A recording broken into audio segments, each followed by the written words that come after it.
Le stress est une réaction physiologique naturelle de notre organisme.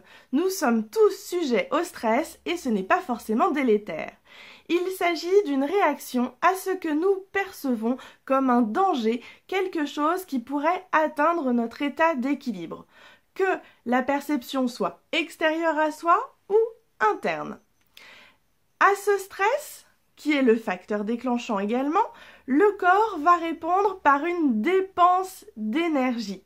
C'est-à-dire qu'il va faire en sorte de vous donner toutes vos forces à disposition pour pouvoir soit fuir, combattre ou bien camper vos positions et ne pas bouger, mais en étant pleinement conscient de ce que vous faites.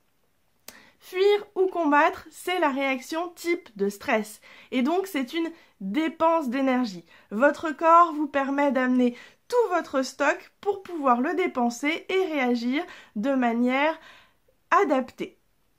Un stress suit un moment de récupération des stocks d'énergie. Attention, effet spécial intense, je vais vous montrer avec un petit ballon de baudruche.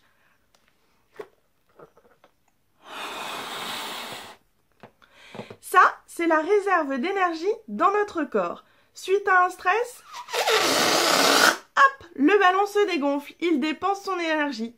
Et du coup, pour pouvoir réagir à un nouveau stress, il faudrait le gonfler à nouveau. Et oui, un temps de repos, un temps d'action, on alterne les phases. Or, dans la vie, ce que l'on appelle souvent stress est plutôt du stress chronique, quand on enchaîne du stress sur du stress sans le temps de récupération intermédiaire. Or, nous ne sommes pas tout à fait comme ce petit ballon de baudruche, nous avons toujours des réserves parce que nous sommes vivants.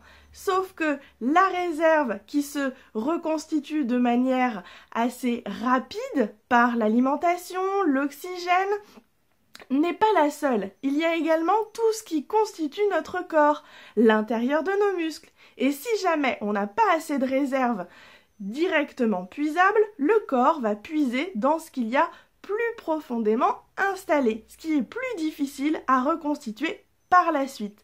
Cela donne donc du stress chronique qui peut, à terme, finir en burn-out, qui équivaut à une pile qui se serait déchargée et qui aurait complètement oxydé.